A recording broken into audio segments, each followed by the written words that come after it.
Okay, hey, I think we're live. My name is Alex Barker. I'm the founder of the Happy Farm D. Excited to be here. Thank you guys for joining me tonight on Facebook, LinkedIn, or YouTube. I'm excited to go through what we've been learning about the pharmacy job market, some of the trends that we're seeing, where the new jobs are, as well as how to make some initial first steps. So, hey, look at this. I can put in live stuff. Hey, Boney Matthew, like that name. Mariana, hey, thanks for popping in. So this is live, obviously. If you're seeing this in the future, hey, you in the future. Feel free to ask questions while we're talking. I can post your question onto this video. I'll try to answer questions as we go, as long as it's relevant to pharmacist and job market. And I can't answer any anime questions or COVID questions. So, all right, let's jump into it before we dabble. Just really quickly, who I am, Alex Barker, founder of the Happy Farm D.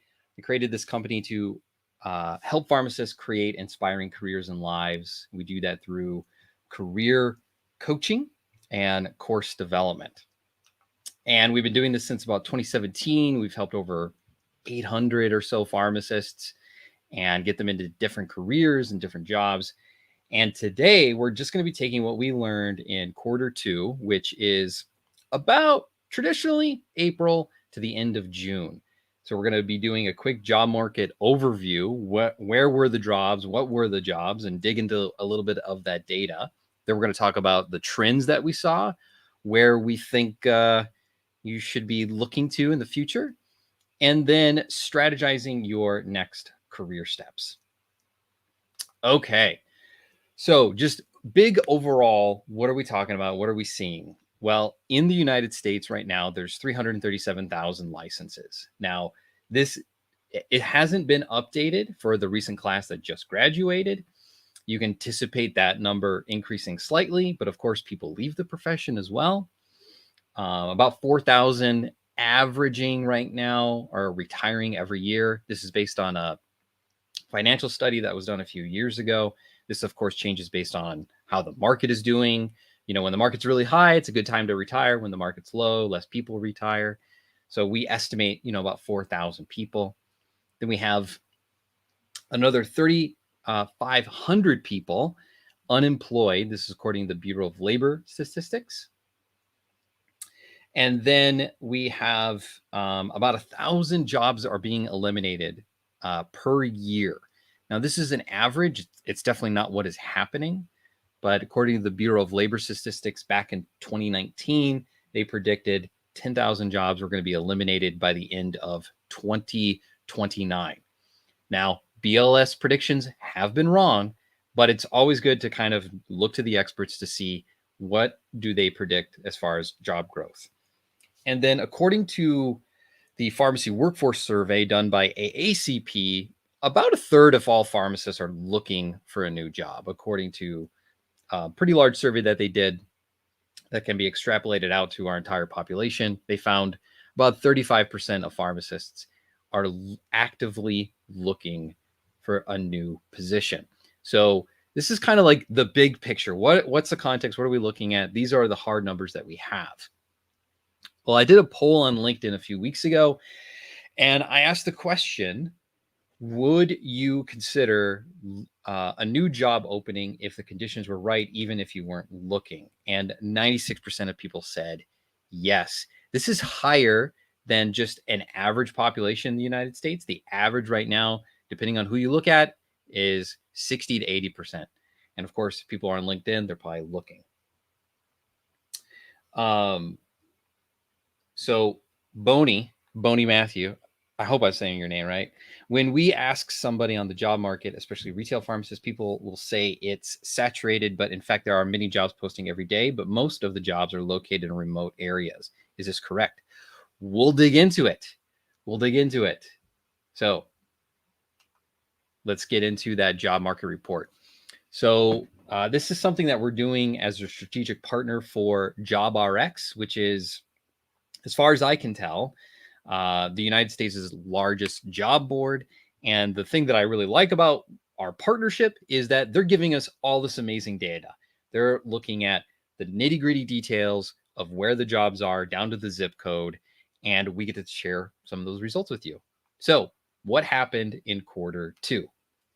And we'll have a little bit of quarter three because we're actually a month behind in this report. But you know what happens? There's a world pandemic going on. You can't expect anything on time, let alone furniture or this job report. Okay, so in quarter two, there were 36,592 jobs created. 36,000 jobs. That sounds like a lot. That's a lot. In comparison, though, to quarter one, it's about 14,000 less jobs. That's a pretty significant difference. What's interesting, and the reason why I really like this information, is that they get this information directly from employers. They don't go to job boards. They don't pull in fake jobs or fake posting. They go to companies that have verified open positions and pull those in. Now, if you look at other reports that are out there, the numbers are pretty abysmal and discouraging because they report like 15 or 20,000 jobs being created in the entire year. So this is good news for us in pharmacy. We are seeing jobs, but we did see a pretty significant decrease. More on that in a little bit. So what were the kind of jobs that were created? Well, majority of these jobs were full-time, but as you can see, it's kind of like a third split here between full-time, part-time, and then employer not defined. Now, I said this in the last quarter update. I'll say it again here. This is a great opportunity for you as pharmacists. Now, little insider view of what goes on in HR departments if you don't know this. HR departments don't know how to create job postings. And there have been failed business models on trying to help companies attract better people. But what holds back companies from making the correct posting or the correct job is legality. There is a ton of red tape when it comes to posting something online and making it match up with what is going on with legal and the job market. So this is an opportunity for you as a job seeker, because as a job seeker, you're able to look at those employers and see that the job isn't defined, part-time or full-time. This is a great opportunity for you to reach out, ask the right questions, and find out, hey, is this job full-time or part-time? And then ideally, that leads to conversations, could lead to an interview. Okay. In comparison, though, to quarter one, which you can see here on the left, not too much of a change. Less part-time jobs, and we'll talk a little bit more about why I think that is. In quarter two, you can see here 66% of the jobs that were created were mainly pharmacist. So this means basic pharmacist duty. Unlikely to be requiring a residency, unlikely to be requiring certifications or significant experience. These are, you could call them staff pharmacists, you could call them frontline pharmacists. That is the majority of the jobs. In the dark blue there, you can see a lot of supervisor management jobs are being created. There is quite a bit of documentation that we as a profession really struggle with leadership roles and finding those. And then very few, 8% clinical pharmacist roles. So I've been bashing on this door for years, and I want to bash on it again now just to encourage you pharmacists who didn't get a residency. There are not a ton of jobs. There are not more jobs for residency trained pharmacists. It is not true. And this is the hard evidence to show that. Because clinical pharmacist technically implies potentially more training. Now, we can tell you that from a career coaching standpoint, we try to get pharmacists into those jobs without residencies or certifications, and we've been pretty successful at it. But just maybe to reassure you, if you don't have that residency training, if you feel like a lot of other people, you missed out, you missed your chance, it's not true. It is not true. You can find a job and you can get into a clinical job, but guess what? The majority of them are front level or staff level positions. How does that compare to quarter one? Well, I said I was going to talk about it. See it now. You can see here, like 80% of the jobs were pharmacist jobs. Why? Because I think we can call it the COVID hiring frenzy that was happening years ago is not happening anymore today. It is done. It is over with, at least for the time being. The numbers are quite clear. All right, national jobs. What did we see by category? So looking at the two main things, and it's what everyone knows, hospital, community. Community there's in the green at 67%, 30% health systems, and a less than 2% was other. And the other is all of the jobs that people want right now. It is the non-traditional roles that's become oh so famous. One user says not many new residency required jobs, but most jobs give preference. Actually, sorry, I don't know who you are. It's probably because you're a second or third degree connection. This is actually statistically not true. There was a study done that looked at and analyzed hundreds of jobs for pharmacists and found that residency trained, actually, that's not true. I deviated a little bit. Certifications were not preferred. I would extrapolate that personally to residencies as well. And it all depends, because if you talk to the right manager, we've heard the opposite. We've heard the opposite, but of course it depends on the role, depends on the job, depends on the person. There's a lot of depending factors. Okay, so how does that compare, those numbers, to quarter one, which is on the left? You can see that the number of community pharmacists down overall in comparison to quarter one. And again, I account that to the COVID frenzy that we've been in for the last year or so. How do we do by month? And I think this is the final nail on the coffin. We saw there in quarter one, 50,000 jobs, 14 January, 16 February, 16 March, 23 in April, huge jump, and then huge decrease. May and June, significantly less hiring. Now, you could attribute this to seasonality.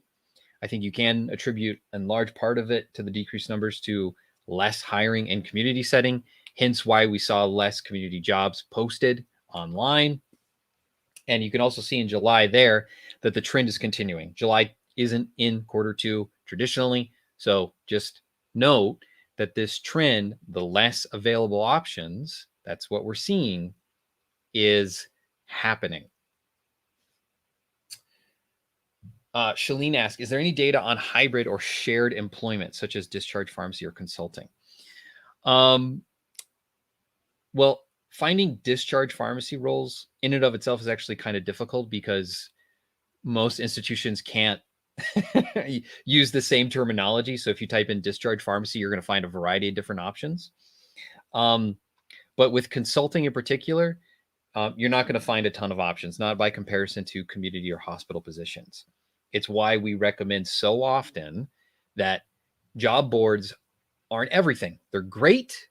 They certainly help, and they make the job process search easier. But if you're looking for a job that is fulfilling, if you're looking for a job that satisfies what you're great at and puts you on a compelling and driving you forward career path, it's not always the best tool because you can only glean so much information. And it's very rare, that you would find hybrid. Although I'm going to bring that question actually to the CEO of JobRx, Kevin Miro.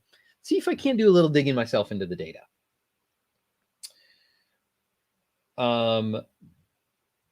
Okay, so one person asked about remote jobs and where are they at in rural places.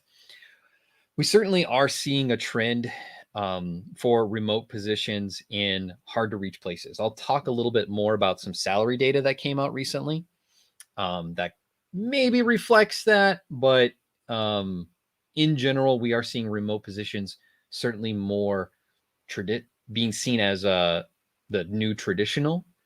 But I would not say that we are in the next 5 years going to be seeing the whole profession go remote. So just really quickly, if you're thinking, where's the hot opportunity, the hot cities, we're seeing it in Phoenix, Indianapolis, Chicago, LA. No surprises probably to some of these. I was a little bit surprised by Louisville, or Louisville if you're from anywhere outside of the Midwest or the South. No, I don't know. I think everyone knows that. But these are the top cities that created jobs in Q2. And if you look at jobs by state for the whole quarter, these aren't exact numbers, obviously, because that would have too much data.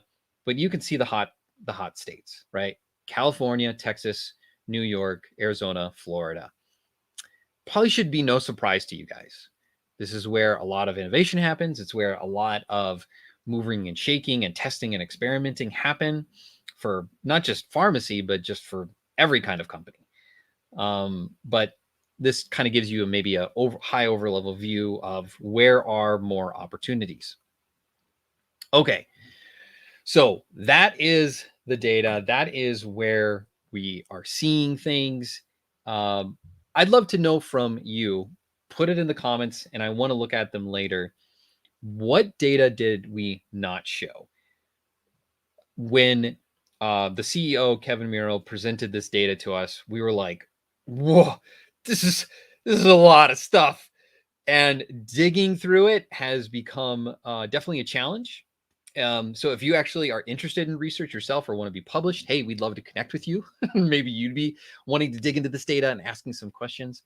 Or labor economics people, hey, come up to us.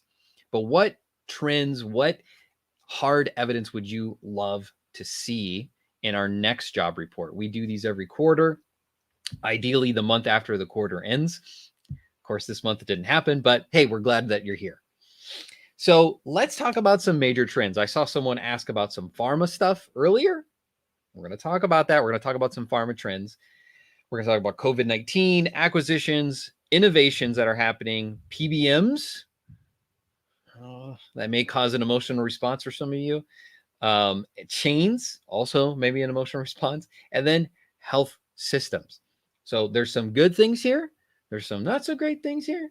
And then there's some things that will help you with your career. Okay, so pharma. So one of the things that I always like to keep track of is, what are the really good companies? What do people say about them? And this company called RepTrack, which provides AI reputation management, very fancy. They publish this thing every year that ranks companies based on their reputation, how people view them, what they think of them. And as you can see here, as far as I know, actually, I don't know of too many pharmacy companies that made this list, but lots of pharma companies did. Sanofi, Novo Nordisk, Eli Lilly, Roche, Bristol Myers Squibb, and Fujifilm. Here's something that you may have not known. Did you know that they were making drugs? I just thought they were a Japanese camera company. No, they've got anti-cancer drugs, a few infectious disease drugs. Okay, they're getting in the pharma game. But these are some great companies. We've helped a few pharmacists get into these companies, and we check up on them every once in a while. They report still being happy.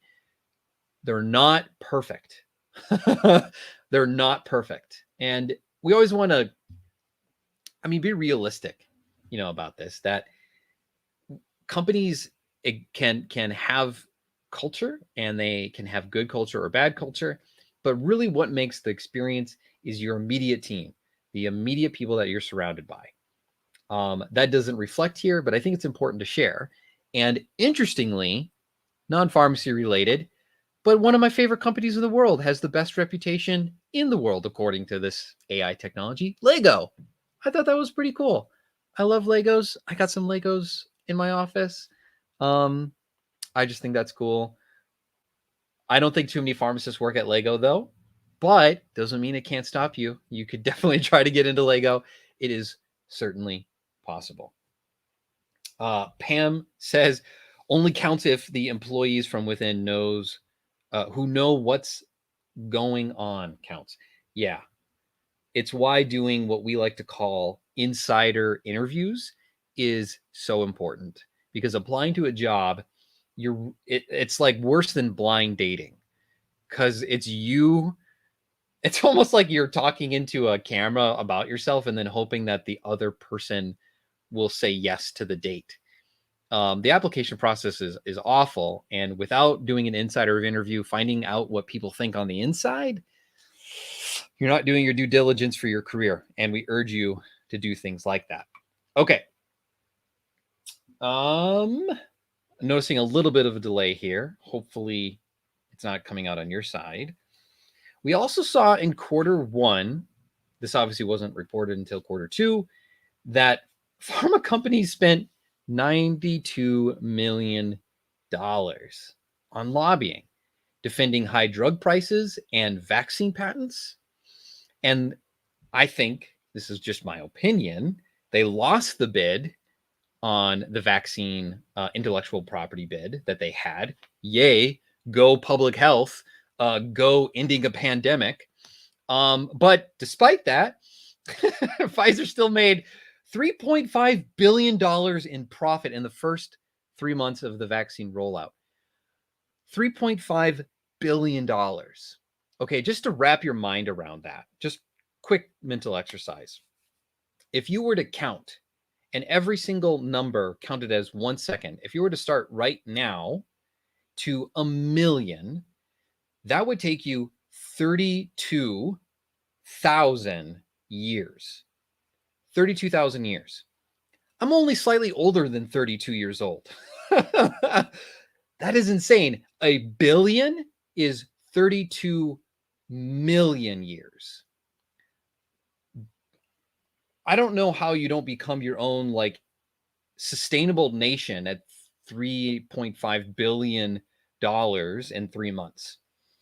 What this all points to, I believe, is we are going to be seeing over the next couple of years huge amounts of regulation, great opportunities for pharmacists to get involved in the conversation, as we should be, in my opinion. This is an opportunity for you really to get involved. If advocacy, if legal issues, if policy is something that you're interested in, then I recommend you get involved. Okay, that just blanked it out. We're good. Okay. Now, we talked about pharma. We talked about some of those things. I saw someone ask questions about MSLs, medical science liaisons. We will touch briefly on that a little bit later. Let's talk about everyone's favorite, strangely political topic. Doesn't need to be political. COVID-19. We saw a goal being reached for our country. 70% of adults are at least receive one vaccine. Personally, I think this was a great milestone. I know we were a little bit late about it. I know we could get political. Hey, we're not going to do that. If you talk about politics, we're not going to talk about it. Okay, just putting it out there. But this is awesome. This is great. As a nation, we know we're moving towards living without a pandemic. And it's mainly, in my opinion, hey, thanks to pharmacists for delivering those vaccines. You guys did awesome. Those who contributed, that's fantastic. But this also means something else. It means the need isn't going to be there as much. And we're going to talk about that. Interestingly, APHA found last quarter that 88% of pharmacists were vaccinated. You 12% that were honest and said, no, I'm not vaccinated. I just got to imagine maybe you're remote, maybe you're not having patient care roles, and that's fine. Good for you for not trying to rush to get your vaccine. But I'm also wondering why. I don't believe they asked questions about that, not to my knowledge. But 98% said they were comfortable addressing vaccine confidence and vaccine hesitancy, which is great. We are doing our job. We did our great job. Vaccine demand slows. And that's really one of the key things that we saw in this recent quarter. 22 states were not ordering doses that were available to them. Why? They don't need to. They don't need to order more COVID doses than what is necessary. And they are seeing less and less people come in for vaccines. But we do know that at some point, probably they're going to extend the safety for this vaccine to children. So we know that the children are going to be coming into the pharmacy at some point, but we just don't know when. Oh, hey, Aaron, thanks. Would love to listen more, but I got to give my 12-year-old COVID shot. Hey, go you. Way to go, public health, herd immunity. It works. Okay, it works. It just works. We don't have smallpox anymore. So way to go, Aaron. But I did a little poll, and this was actually in, I believe, either April or March. And I asked on LinkedIn, when will the majority of COVID pharmacist jobs be disbanded? And I put in a couple dates there. I think I said May, July, September, or never. And the majority of people said that, the majority will be done by September. I thought this was really interesting. 400 people voted on this. And I just last week, I believe, I asked the question, has your company terminated its COVID pharmacists? And 48%, so half, said yes. But obviously, you see here a lot less people answered this question. And I'm starting to get back feedback from people on these polls that, like, some people think that others will be able to see what they say, which isn't true. And so people don't want to ask, if I ask a question about burnout, for example, not too many people want to say that they have burnout, which I understand. You're on LinkedIn looking for a job, probably. So I don't know. It's give and take. So, anyways, so roughly, let's call it 75 odd pharmacists said, hey, we hired some COVID pharmacists and now we've let them go. And it is August. So we're just about that majority mark in September, what everyone else predicted, according to that recent poll. Just find it interesting. If you are a COVID pharmacist, please do not wait. Please build your career, do some career development, take care of yourself, because you cannot wait for yourself to be letting go. Just not going to help. Okay, so that's COVID. We're done. Let's move on. Okay. It's out of our system. Okay. Let's not think about it anymore. What's happening in acquisitions? So I won't pretend to be an economics expert. I'm a pharmacy job market expert. I'll claim that. But what we do know is that acquisitions tell us market activity, market movement, and directions of companies. When a company acquires another company, it means they believe their investment is going to pay significantly more dividends than what they paid for. Significantly more payment. Sorry, I'm looking at some of the comments. We're going to talk about remote jobs. Don't worry. We're going to get to it. So Walgreens sold a majority of Alliance Healthcare pharmacy unit to AmerisourceBergen. Sanofi buys Kymab.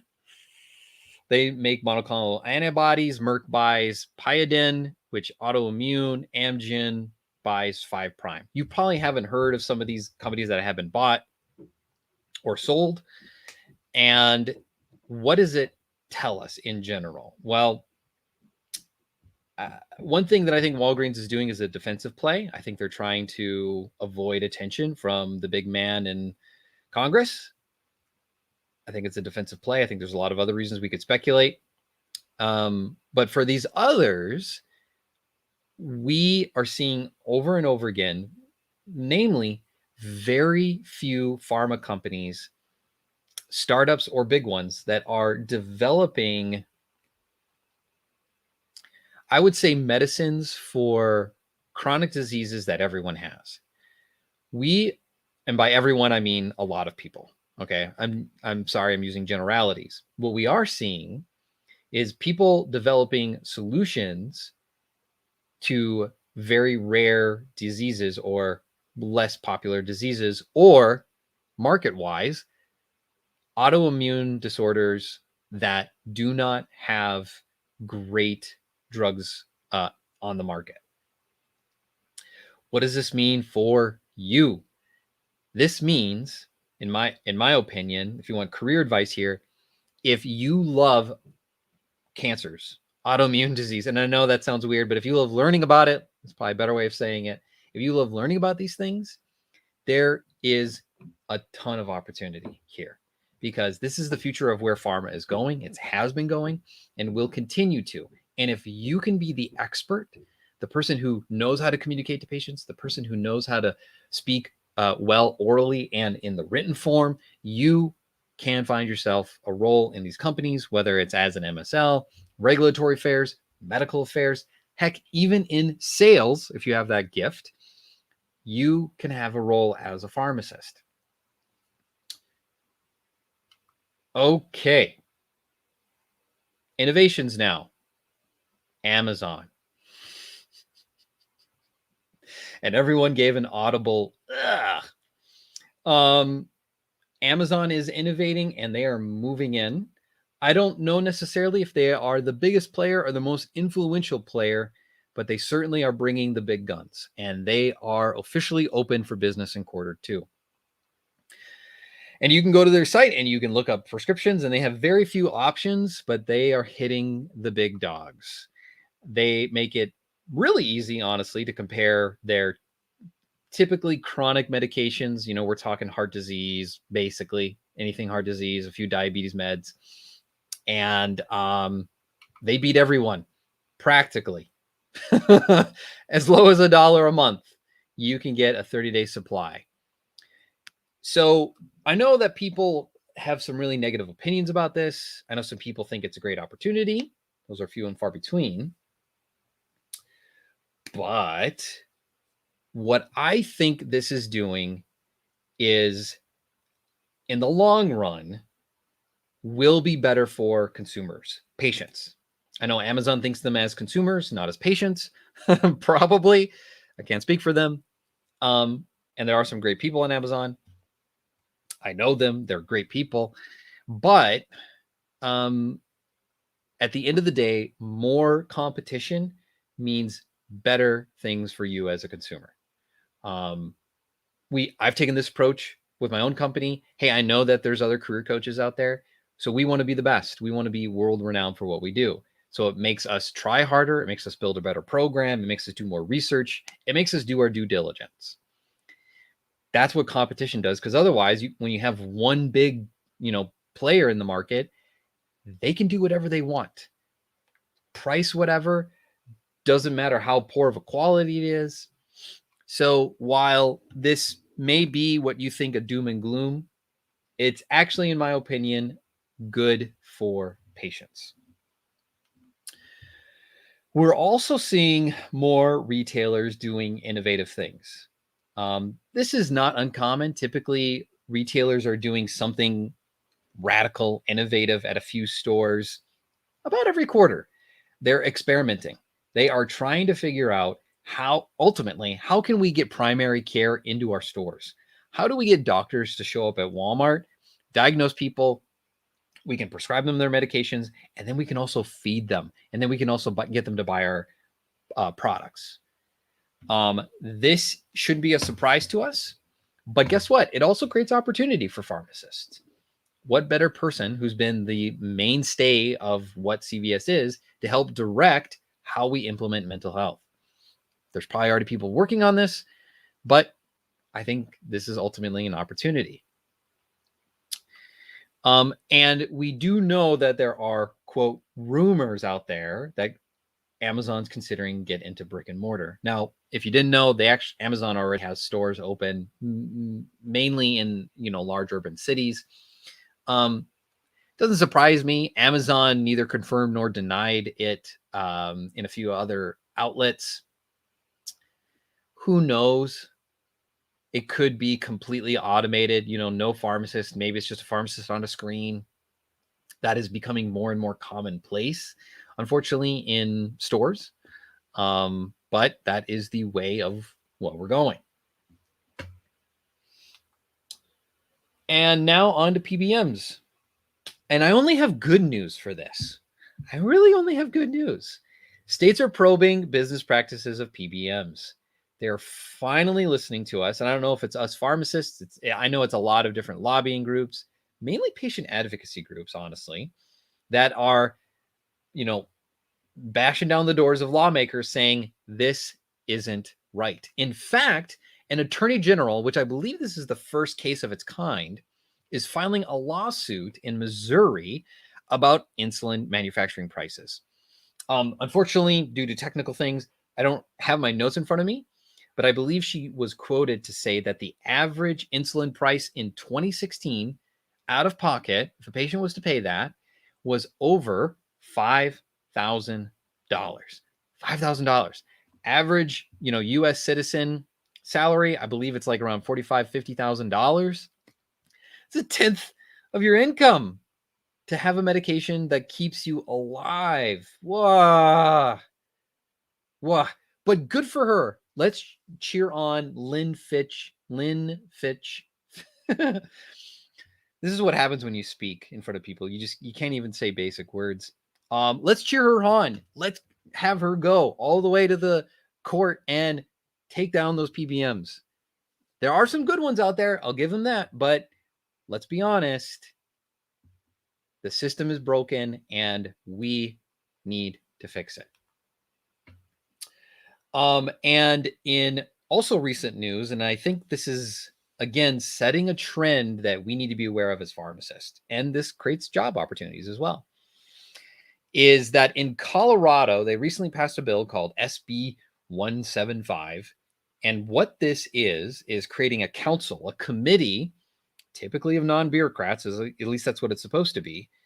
And they're going to be looking at, I think, the maximum of 12 drugs a year that meet certain criteria and assess, is this appropriate? Is this the right pricing?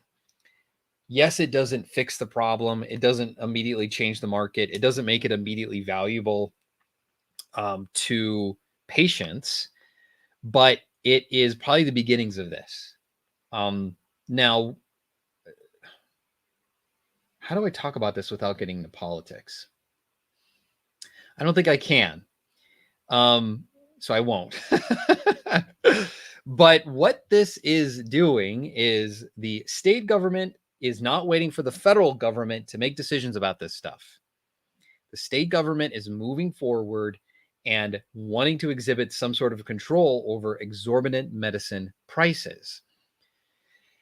And what that means for us pharmacists is those of you that are interested in this sort of thing, that love helping patients save money on insurance, that love helping patients ultimately changing our system, you guys need to get involved, not just from the advocacy point of view, because I know, I'm probably more of an advocate for you guys pharmacists than I am for patients. But we need people who understand the system to get their hands dirty, to try to either create solutions for themselves, which some PBMs are doing. There are a few PBMs that are fighting for patients and creating sustainable programs. And there are people who are going with more of the advocacy and legal route and lobbying route. We need pharmacists in those roles. Go forward, make some changes. There's some pharmacists that are doing this. Go for it. Okay. I see some questions in here. I'm going to try to get them to them later. Just trying to go as quickly as I can. All right. Chains. What did we see? We did see some major moves. We saw Walmart developing private label Rely On. I think that's how it's called, or what it's called. I don't know. But it's basically private label insulin. Now, I know that, most stores have private label over the counters, herbals, supplements, all that kind of stuff. I'm unaware, and I could be missing out on something, of any retailer going after a huge drug like insulin. I don't know if it's scary or if it's an opportunity, because guess what? There are pharmacists involved in that process. You can get involved, and I think you should. And we also saw Walmart plus RX. This is basically them competing against Amazon for, it's the same deal. For all that Amazon stuff that we talked about previously, if you're an Amazon Prime member, you get those amazing prices. With Walmart, it's probably the same deal. I don't know all of the details. But I do know that, guess what? A pharmacist is involved with it.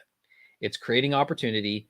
It will likely eliminate simpler jobs, and it will likely create more. That's one thing I hope to shift in your thinking about your career. You should be worried about technology replacing you if you're doing a really simple job. If you think that you could be doing more, you could be contributing more. If you think, hey, I could be into patient care, patient education, I could be into clinical management, I could be into management, then I would encourage you to go forth in that direction. Do not wait for innovation to catch up with these simple roles. And as career development research makes it very clear, if you cannot adapt to the market, you will be among those people in the unemployment line. It's not opinion, it is fact. So be encouraged, though. Technology and labor economics studies prove this, that with technology comes new jobs, not necessarily better or more amazing jobs, but less jobs that require, monotony. Okay. CVS, we saw they had a clinical trial service, which I thought this was kind of interesting. And honestly, I don't know why. I know of a few people that are trying this. I know there's a few websites out there, but I don't know why it's taken us this long to create this. Basically, what they're doing is they're matching patients with clinical trials that are going on. That's great. And guess what? CVS has a specialty pharmacy, so they can fulfill the prescription. That's just what we're going to be seeing more and more with. We also saw them create a $100 million venture fund, which is mainly focused on technology startups. So my key here is, hey, if you're a CVS pharmacist, you got a tech idea, time to make that a reality, time to pitch it to your own company. Just a thought. And they also created a new medical alert system, which I thought was okay. I'm not going to get political, but I have to admit, I know Google is listening to me when they're not supposed to be.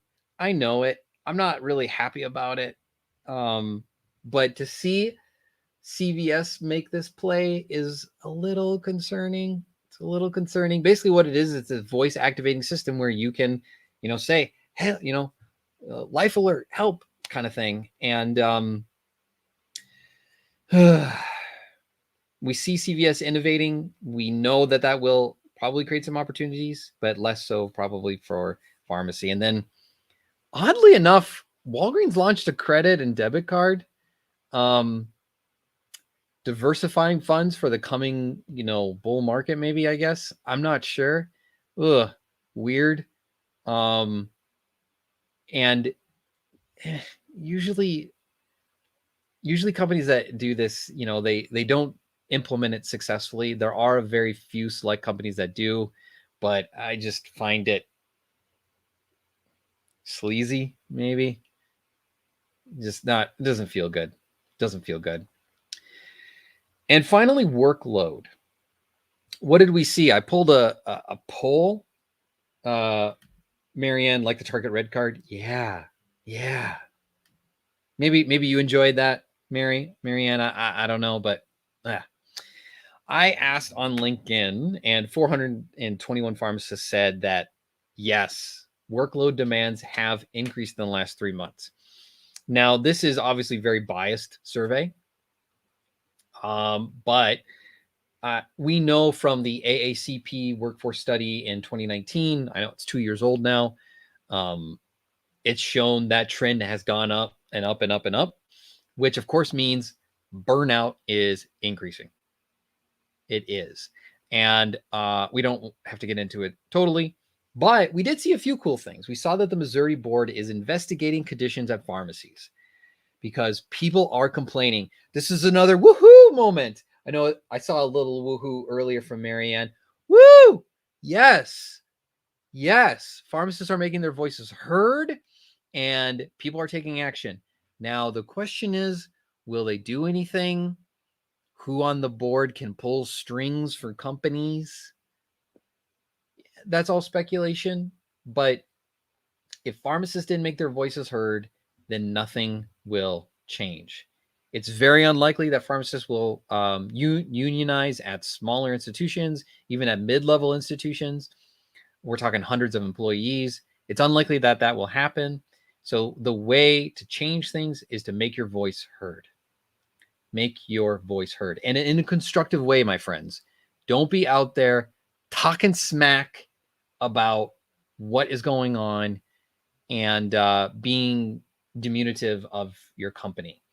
It doesn't look good on you. It doesn't look good on them either. But companies are doing their due diligence when it comes to researching you when you're applying to a new job. And if you're bad talking your current job, especially in a non-constructive way, you're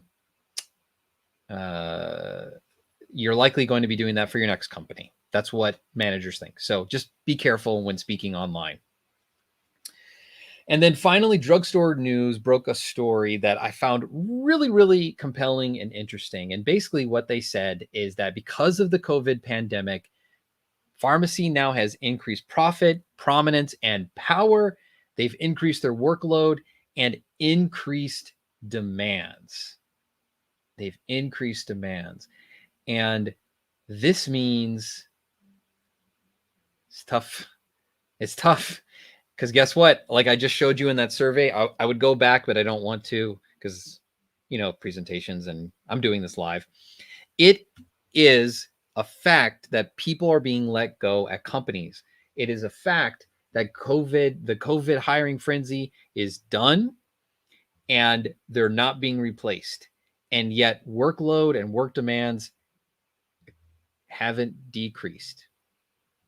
This, of course, is going to create decreased satisfaction, which decreases workplace engagement, which decreases all sorts of other satisfaction scores for pharmacists, and of course creates burnout, which in turn leads to depression, anxiety, suicide, hospitalizations.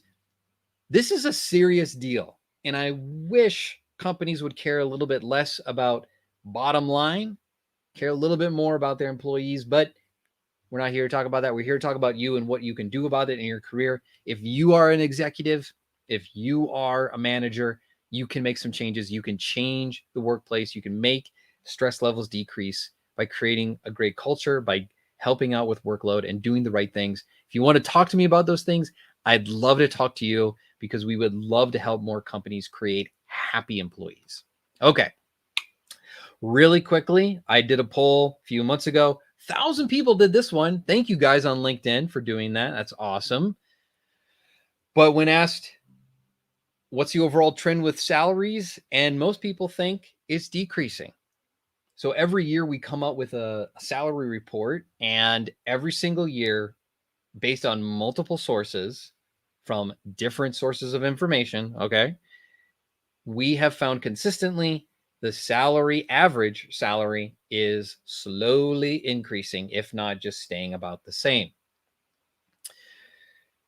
So what people are perceiving is not necessarily true. I think this has to do with a lot of the horror stories that we're hearing about what we're hearing from new grads getting offered, about how the market is changing. But BLS actually recently updated some information about the highest paying states. So if you're looking for a job and you don't mind the Arctic Circle or snow for 8 months out of the year, Alaska's looking pretty good. You could pay off your debt. You could live off a third of that, live on beans and rice for a few months, and pay off your debt pretty quickly. Just an idea for you new grads. Not Alaskan institutions do not get as much competition. I have an aunt who lives in Alaska, and pretty much every Christmas she tries to get me to come up there and work a few months, and it's during winter. Sorry, no way. Okay, let's talk about health systems. What did we see? And this is we're getting near the end of trends, and we're going to talk about transitions next. All right, we saw a lot of health systems opening up specialty, but mainly community pharmacies. I won't list them all off here. They're mainly all different states, but this is showing a continued trend. Hospitals are trying to, in my opinion, get in the game of outpatient medicine. And there is some money to be made there, certainly. And I think a lot of them are not implementing things well. Some of these are in rural areas, some of these are in major institutions. I would say in the rural areas are having a lot less success.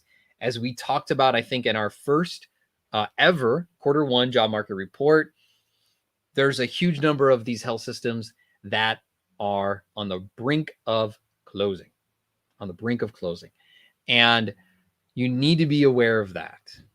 You know what's funny is that everyone in community thinks, not everyone, but a lot of people in community think people in the hospital have got it better. I would say that you as a community pharmacist have more job security than most hospital pharmacists do. That may be a controversial statement, and I'll probably change that opinion in 3 months when I see the next report. But we have seen over and over again hospital institutions close, in particular, close their community pharmacies. In fact, we saw that this past quarter. We saw Intermountain Healthcare, which is a major institution, close 25 pharmacies. So this is an ongoing trend.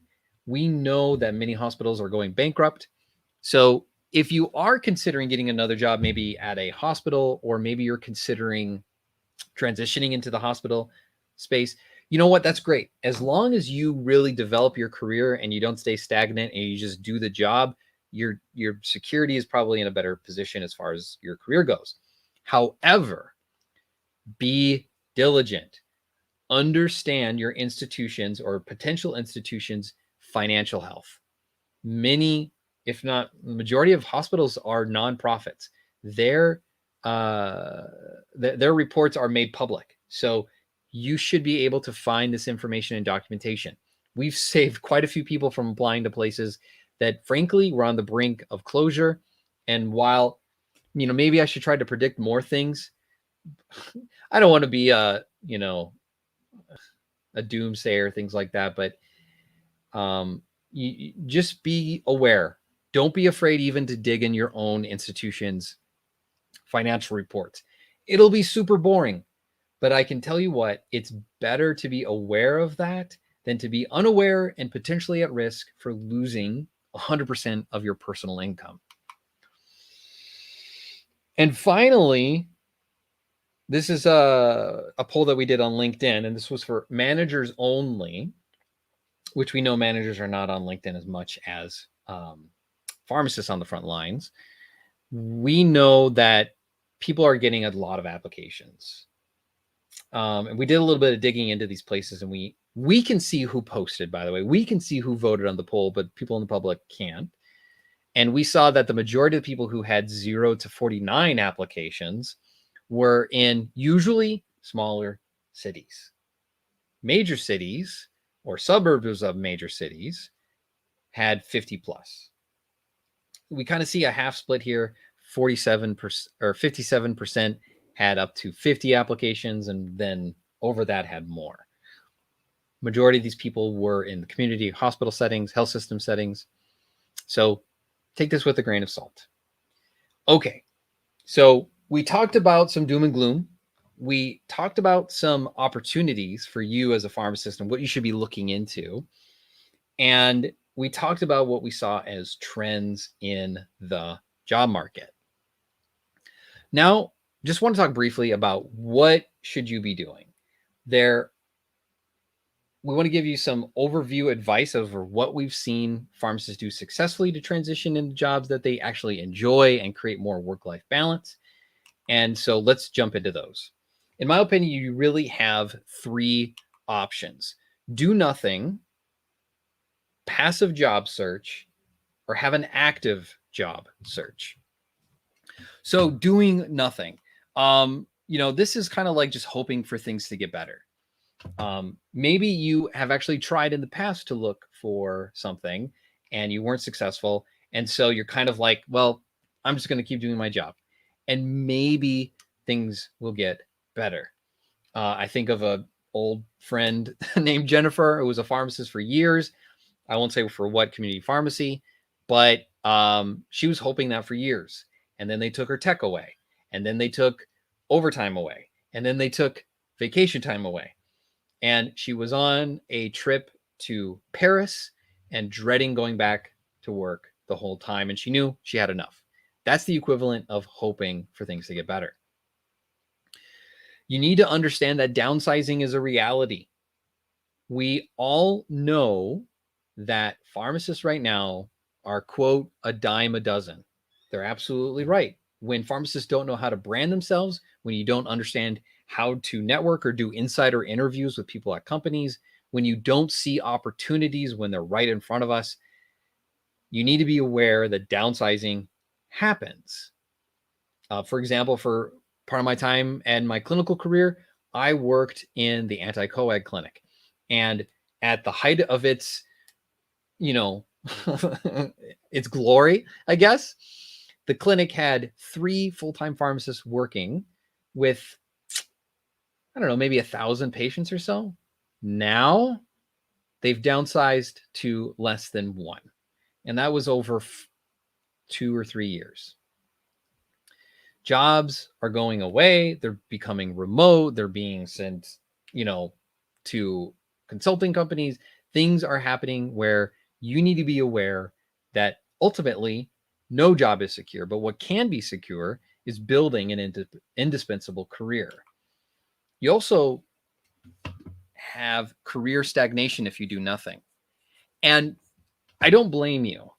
There's this thing in research where when people aren't engaged, when they aren't vigorous or absorbed in their work, or they're eager to do things at work, what ends up happening is they become dissatisfied. They become less engaged at work. And over time, slowly start justifying their lack of engagement because the company doesn't let them do things, because their boss tells them that they can't move into a new area of the company because the boss or the team or this or that or the other thing. And what ends up happening is that person no longer puts forth an effort in their career. This happens across the board. New grads especially kind of run into this when they get their first job. I did. When you feel like, oh, you're gung-ho, you're going to change the world, you're going to help people. And then you get around the people you work with and you're like, ugh, no one seems to care. No one's nice. There's this weird drama going on, a political game. That is career stagnation. And ultimately, what this leads to is burnout, where you feel emotionally exhausted by your work, where you feel depersonalized, like you're not attached anymore to people or your patients. The way it happened to me when I went through burnout was I felt like patients were problems and not people anymore. And that didn't feel good, but I didn't know what to do about it. So ultimately, for my career, for getting another pharmacist job, I did nothing for a time.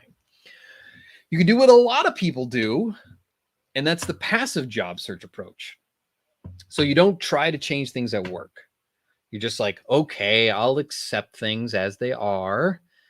And, I'll keep my ear to the ground, as so they say. So I'll hop on LinkedIn every once in a while, and I'll see a bunch of these pharmacist influencers say stuff about how there's amazing opportunities, or I will, maybe update my resume if I feel like it on Saturday morning, but I really just want to chill out with my family. Or you wait for the perfect opportunity. You wait for something that honestly probably doesn't exist and won't just be given to you. In today's market, there are very few opportunities that just happen to people that are going with the passive job search. For those that do, it's usually because what I like to encourage, they have an indispensable career. They're doing great things. They love what they do, and they have a reputation for doing it. and it leads to people presenting opportunities. That's the ideal passive jerk, but it doesn't happen for most people because why? They have career stagnation and burnout. It's tough. I don't blame them. I don't blame anyone who has this kind of thing going on in their life because you don't feel energized. And especially if you wait till the end of the day after you spent all day at work, who has the energy to go on LinkedIn to try to figure that beast out? Who has the energy to update a resume? Who has the energy to look at a job board and apply to 12 jobs every single day for the next couple of months? I didn't. And I don't think most people do. But the active job search is the ideal approach. And it's something that every pharmacist should be dedicating at least an hour a month. Do yourself a favor. Do yourself a favor and just spend your day off. Just heck, 30 minutes a day. I'm begging you.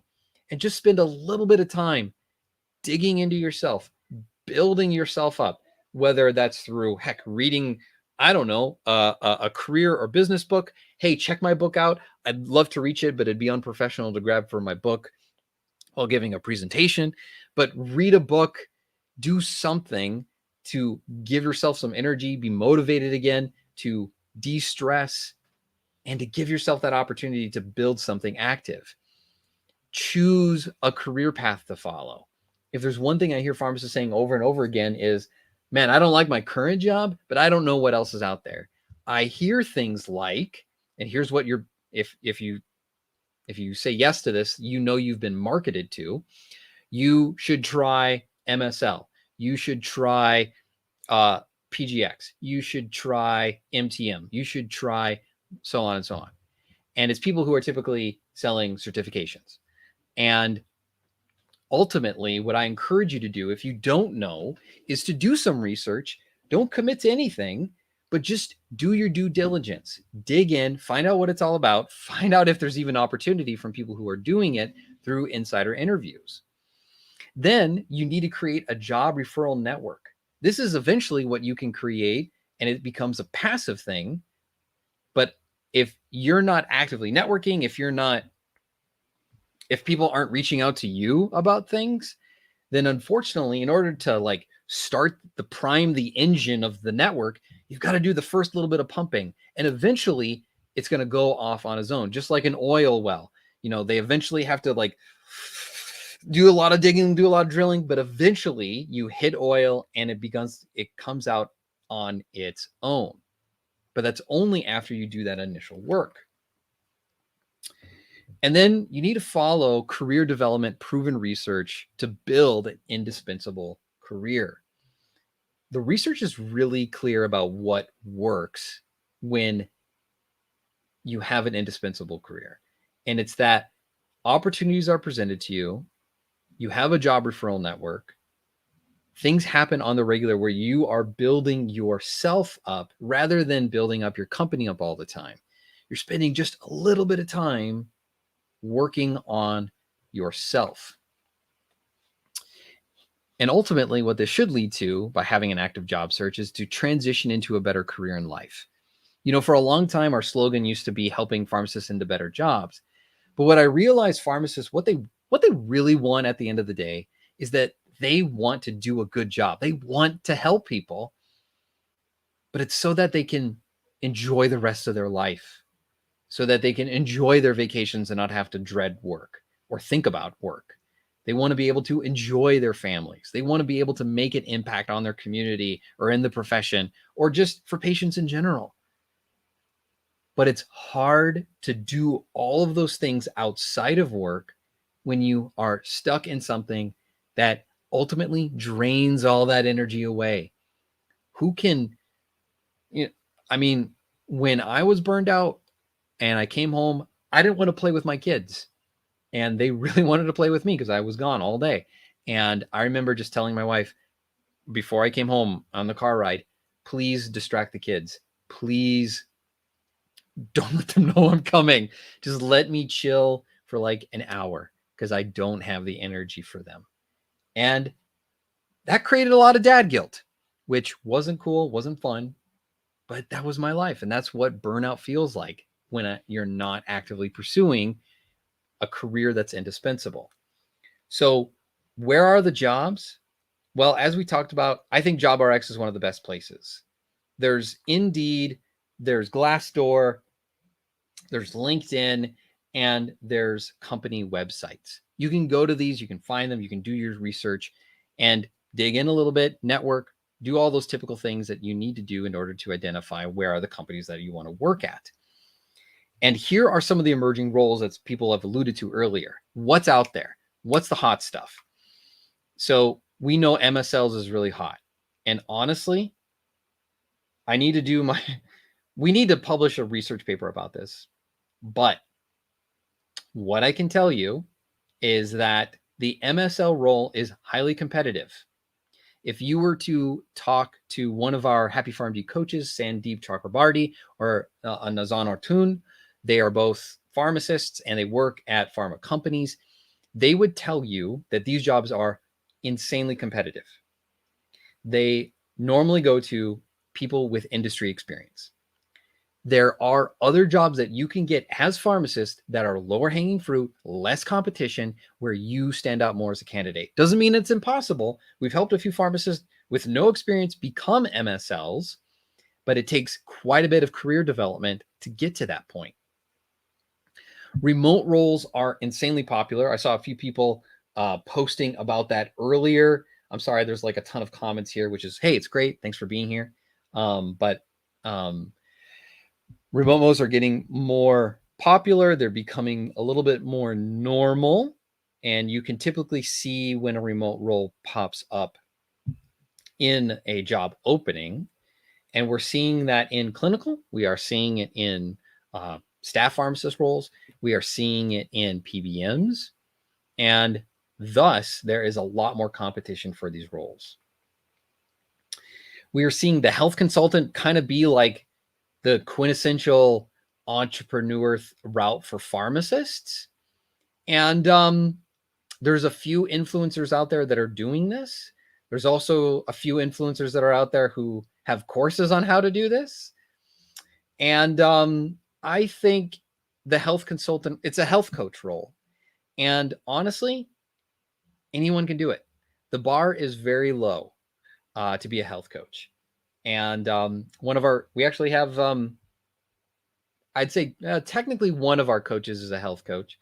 And we know that this route takes time.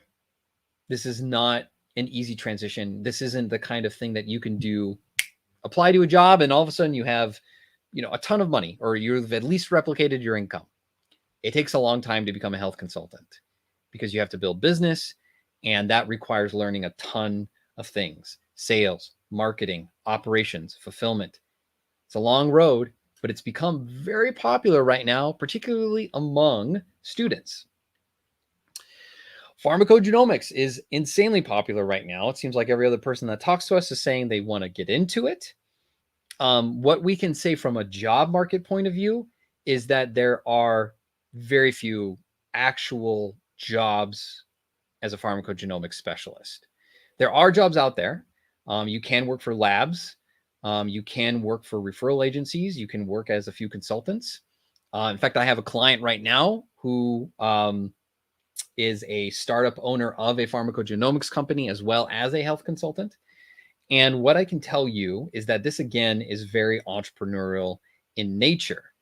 And as far as I can tell, I do not see a huge market demand from physician offices or patients, not yet. Now, there may be a day, but I don't see a ton of opportunities here, like a ton of openings in comparison to something like an MSL, remote roles, or even health consultants. In clinical roles, we are seeing more and more people get into specialty, and we've been helping quite a few people get into specialty just with retail or hospital experience.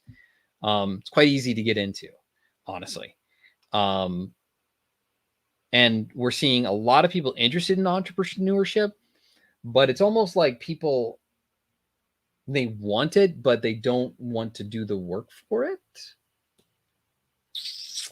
And I say that because I see a lot of people talking and not a lot of action.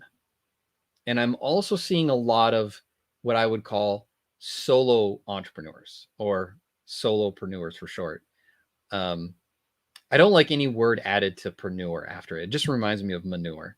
But you're seeing a lot of people who are like calling themselves entrepreneurs, and ultimately what some have done is they've created a job for themselves, and that's spectacular. That's amazing.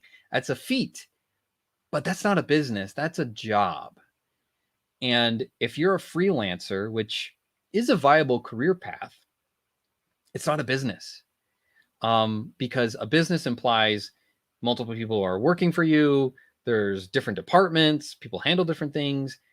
It's how I created my business. I started off, it was just me. I didn't know what I was doing, but slowly but surely, people came along. We hired people out. We created jobs, and now we employ pharmacists, and that's amazing. But be warned that if you're learning from something from someone and they claim to be an entrepreneur, ask some tough questions. How many people have you hired? How big is your team? What's your profit margin? People love saying things like, I made this much money, but they don't like claiming, I made this much profit, because that usually is not as sexy. I'm not making $3.5 billion in profit like Pfizer did.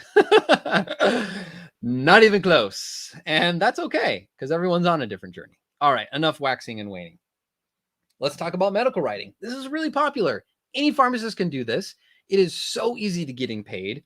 In fact, our new Chief of Content Officer, Janan Sarwar, don't know if she's here or not, but she's awesome. She is one of our Happy PharmD coaches as well. And she has a few jobs doing medical writing. And we've helped quite a few people get into medical writing without residencies, without experience. And you can either get a job doing this, or you can get a side gig doing this, making a few $1,000s extra a month. It does take time. It does take effort. And it's different than like traditional career development, because like I just said, it's more freelancing. But man, is it a ton of fun. It's what I did. It was one of my businesses way back when. I hired writers to work for me, and we sent out things and we got paid, and it was great. And then the money dried up, so I moved on. So anyways, there's opportunity for you. There's plenty of opportunity. Just my opportunity dried up. And then finally, pharma. It's like the entire profession has changed its mind or its opinion about pharma within just a few years. Because when I graduated school, that was my old man voice, sorry. When I graduated, everyone thought pharma is sleazy. They are the salespeople. They are the bad guys. Maybe we didn't say it in that many words, but that's what we meant. And now everyone is like clamoring for anything in pharma because they want what they think they're going to get, work-life balance, which, by the way, not a guarantee. In fact, in some places, it could be worse. But everyone thinks, of course, the grass is greener, which is why we believe in what we call the indispensable career methodology. This is how we think about careers. We focus on clarity, systems, and strategy. To build these things up, we work with people in one-on-one or in groups, and we help them get really clear about what their career path is, about what their roadblocks are to moving forward, and building soft skills to develop something that is perceivable in the marketplace as valuable. Because the number one thing, the number two things that companies look at when they look at you is your competency and your personality. The research is 100% clear on this over and over again over decades. We're talking since like 1909 when the first research publication was published on this subject. They look for person and competency. And if you aren't clear on those things and what you're competent at, what you're great at, and what your personality exudes, companies are going to struggle identifying you as a top candidate. And the lucky thing about career development is that there's systems to follow. There are clear step-by-step systems that you can use to develop something that creates indispensable opportunities. And it involves you presenting yourself in the right way, of course, using your application, LinkedIn, all of those things, and having confidence in what you're able to do for people. Because a lack of confidence, quite clear from interviews and interview research, is that when you don't have that ability, when you aren't able to speak to those things, you're less likely to be hired and less likely to be rated higher by interviewers. And then there's finally a strategy, because you can do those two things. You can look at that, but that's just going to get you regular interviews. It's not going to get you a job you love. It's not going to get you a career that builds upon itself where you get more and more opportunities. That's a strategy. And that's where you look at the job market to see all of these assets that you bring, all of the things that you are, and match it to the companies that are out there looking for that. And of course, with that comes networking and branding. But indispensable pharmacists, over and over again, what we've learned is that they have more satisfaction, income, time, happiness, and impact.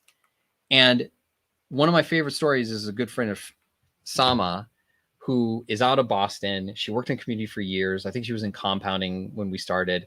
And she said that work gives back now because she's using her unique and creative approach. She got into medical affairs and she loves what she's doing. When I hear stuff like that, I know it means a lot to me, but I know it means even more to her family. Jamie Wilkie is another pharmacist we've worked with who went from community to starting our own business in pharmacogenomics. Look, I know that this methodology works because it's worked for over hundreds of pharmacists, and the system makes a lot of sense because it's all about following things that other people have used, and of course, research and what executive and managers are informing us, consulting us about this job market. Because in the first week of you using this system, you will learn how to stand out from the rest. You will learn what makes you unique in comparison to, guess what, the 15,000 plus pharmacists that graduated recently, and then the other 100,000 pharmacists that are looking for a job. In 2 weeks, you discover where hidden job opportunities are. Because yeah, they're on job boards. Yeah, they may be on a website, but there are people that know things that you need to connect with and get to know, and you learn that.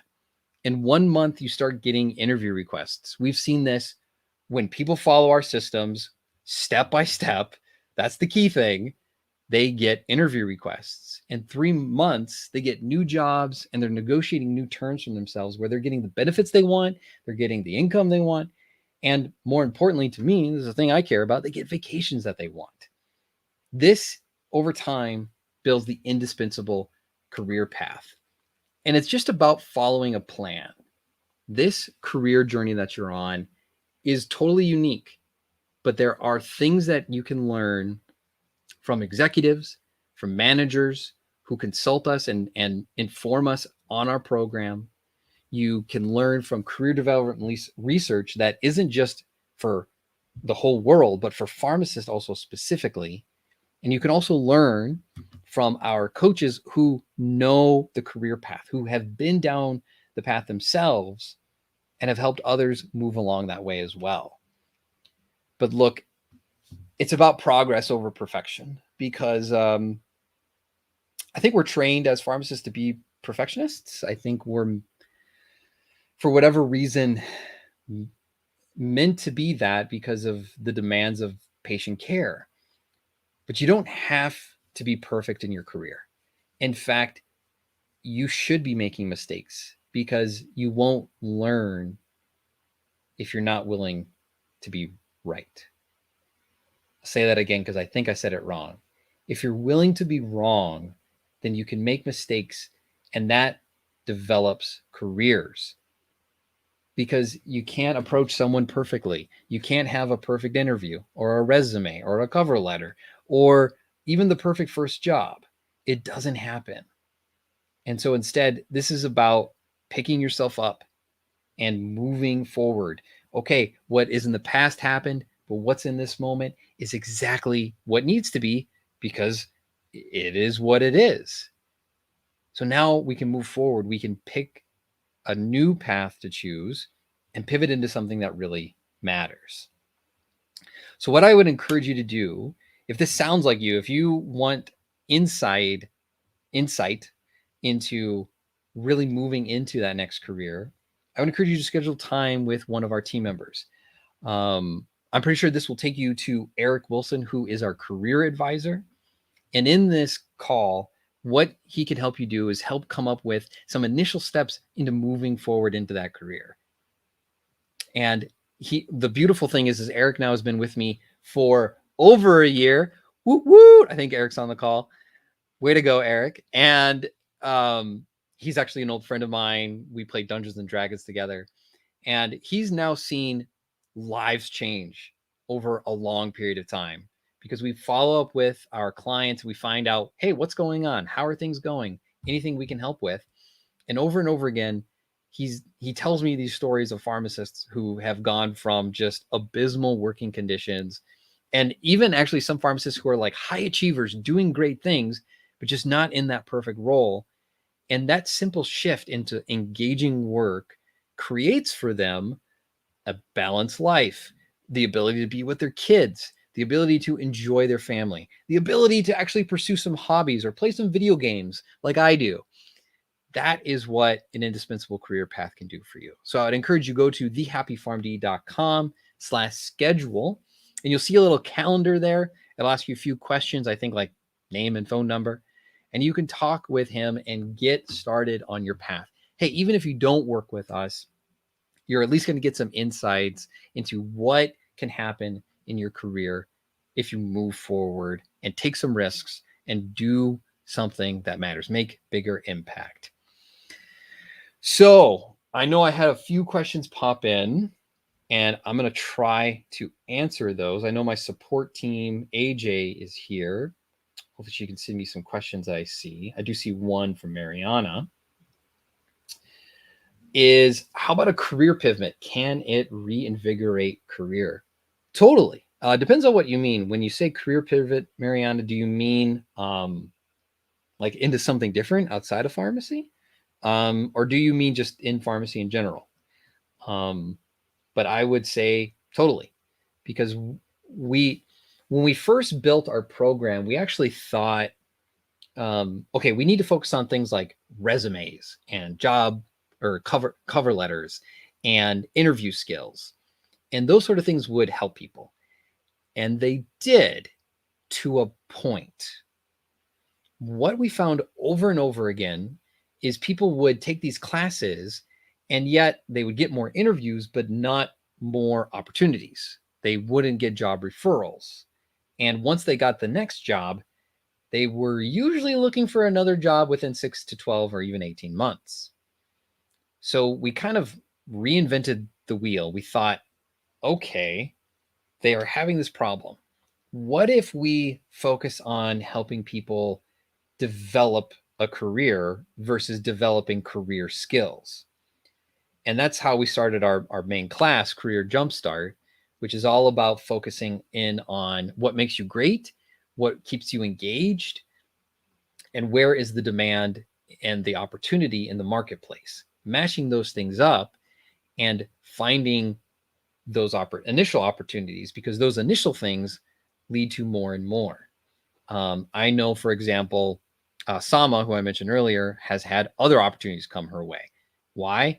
Because it's natural. It's the system. Once you apply the system, it works. It just works.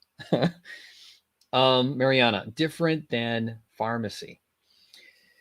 Yeah, so we actually are doing a really in-depth report about all of our past clients from 2020 to 2016. And I don't have the hard numbers yet, but the speculative, unconfirmed numbers are that less than 5% of people get into something different than who we work with. And they get into it because they absolutely love it. I think of Mitt Wolf, who was a pharmacist, and I worked with him, a year ago now, and now he's in comedy. He's actually a business partner, and he does improv comedy, and he teaches people improv comedy, and he's loving it. So I have a call with him just to see how he's doing and find out if there's anything I can help with. But we've helped pharmacists get into financial investing and advising and real estate and management and franchises and insurance, all sorts of different career paths outside of pharmacy. Does it mean they make as much money? Typically, no, not right away.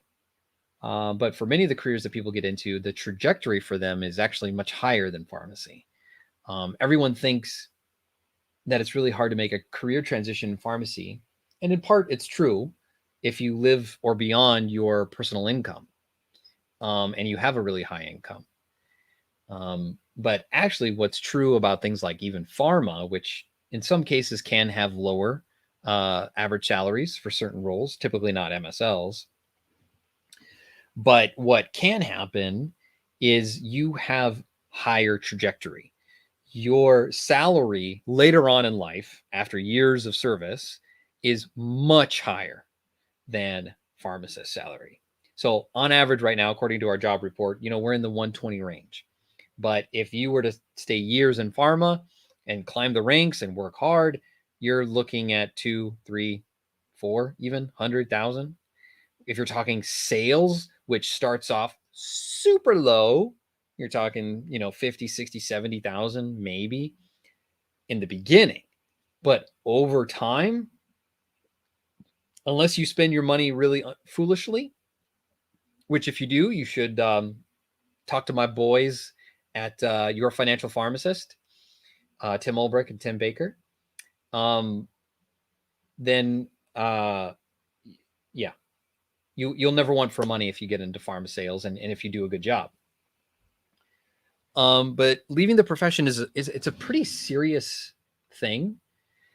A lot of pharmacists who come to us, particularly those that feel just burned out, disillusioned by the profession, kind of say things like, I don't even think I want to be a pharmacist anymore, but I have no idea what. And typically we found, as I've said before, 95% of people find something in pharmacy and they get really excited about it. So I would encourage you to jump into that and dig into your own career and what you think your options are. If you are considering leaving pharmacy, hey, schedule a call. Be happy to talk with you. It's not viral. Is it viral? I apologize if I'm mispronouncing your name, but I love your name. Sorry. What would you say if you had an opportunity to work in retail and apply for residency for a new grad? And what would you say if you have opportunity to work in retail and apply for residency for a new grad would be the best opportunity? I'm not sure if you're saying them, the two options are in conjunction with each other, or if you're saying you can work retail and do a residency at the same time. Ultimately, viral, what I would say is you don't want to take the next opportunity because you can. I would say that whatever your trajectory is, whatever you're wanting eventually to do, if this next step gets you there as a new grad, then I would say go for it. But I don't, obviously not knowing your situation, I hate making general recommendations because no one is general. I've never met a single pharmacist who was normal. Sorry, guys, myself included. So I would say if you mean I can get the residency and then work retail on the side and you think you can handle it, go for it. Make that money, pay off those loans, get debt free or invest into Bitcoin or do whatever. The people at the residency may have a clause that is possible for you not to work anywhere. So I'd clarify that first. And I would probably make sure that you can handle the load of doing a residency job. Everyone talks residency up, but honestly, many residencies are not amazing experiences. Many of them have pharmacists sitting on their thumbs. Some will deny that, but we know for a fact after talking with directors, after talking with post residents, that can happen. If that's the case, then go for it. When I was a resident, I had a side job. I was allowed to do that though, so go for it. Okay, Lisa. So just a few more questions, and then I'm gonna skedaddle here. I do see a few questions from my support. Okay, so one pharmacist asked, by the way, thanks AJ, what for catching this one. What opportunities are available to unlicensed pharmacists? What about those re-entering the workforce? Yeah, this is unfortunately very common.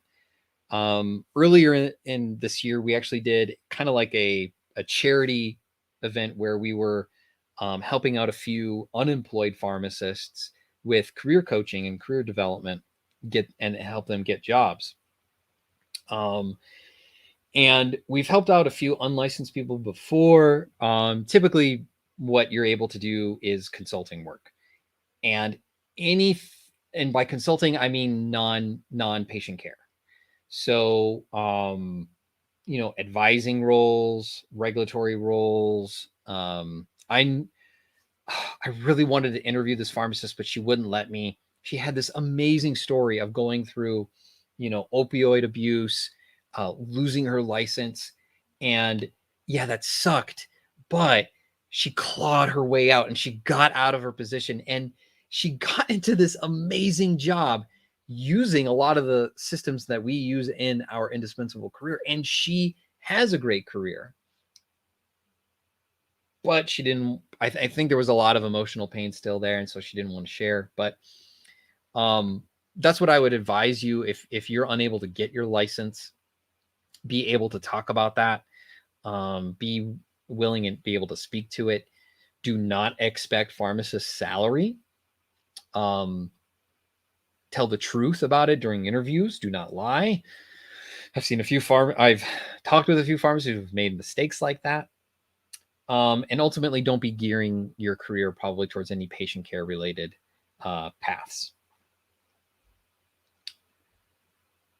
Okay. And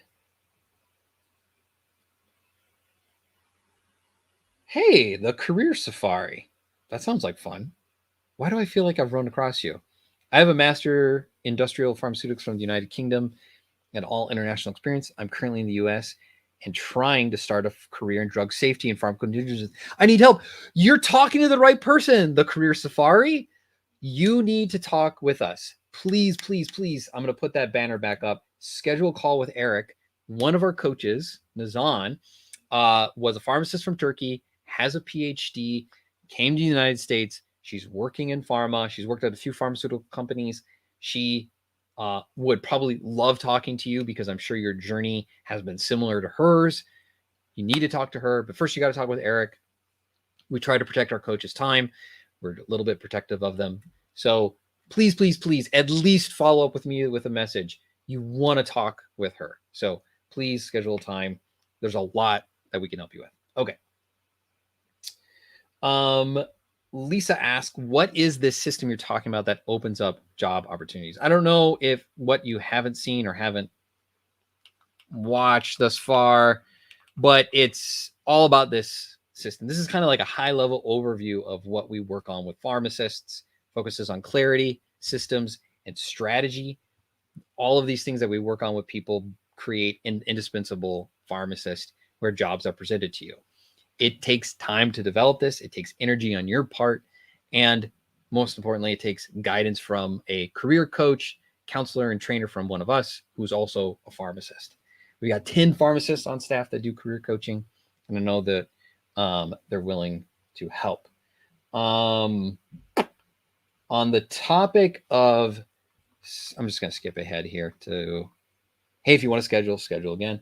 On the topic of salary scale, are you familiar with how much more pharmacists in specialty for an insurance company can make?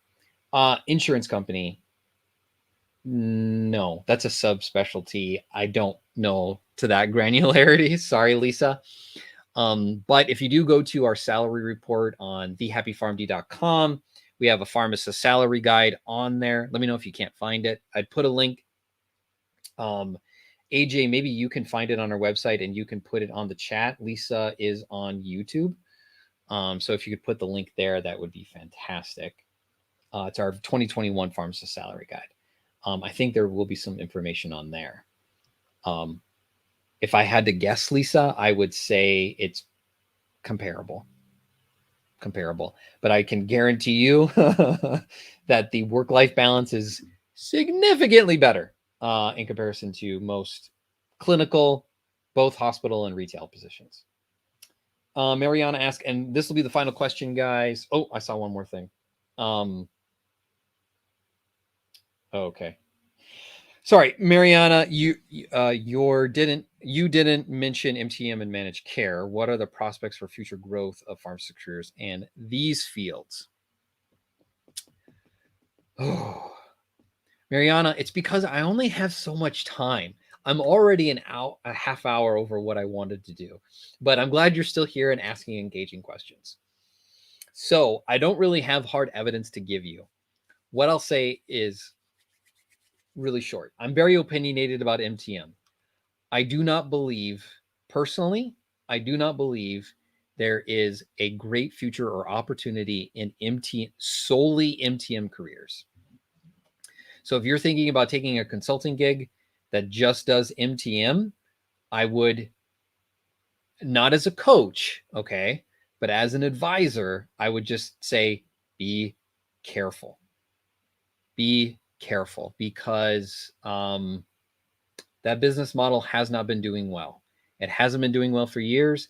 There may be some changes in the future that will indicate future opportunity, but there is a reason why we saw multiple MTM companies close or merge, and we don't see a ton of openings happening. So I think it's an okay side gig. I would be worried about the longevity of it. Managed care, lots of opportunities. A lot of the jobs actually on JobRx that are non-traditional were managed care roles. I think there is quite a future in there. I think it's unfortunately getting more specialized. For whatever reason, they started residencies for managed care a few years ago. They have their justifications. I think it's fine, but you don't need them. And I think there is a lot of openings and opportunities in managed care. We've helped a few people get into it. Lisa, hey, I want to say I appreciate your content. Oh, thank you. If I knew you in person, I think we'd make great friends and maybe play D&D. Yes, please. I've been, I'd say begging, but I've been looking for pharmacists to play D&D together. I think it'd be a ton of fun. Heck, we could even stream it and have a good time. But who knows? Maybe later. But thank you so much, Lisa. I really appreciate that. Kind words indeed.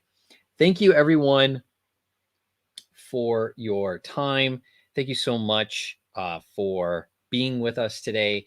And again, if there are trends that you want to see, if there's questions that you want answered, please let me know. We'd love to improve upon this report and even dig deeper if we need to. Thank you again just so much for everyone listening to me, hanging out with me tonight. Really appreciate your time. And have a good rest of your Tuesday night. Thanks, everyone. Bye-bye.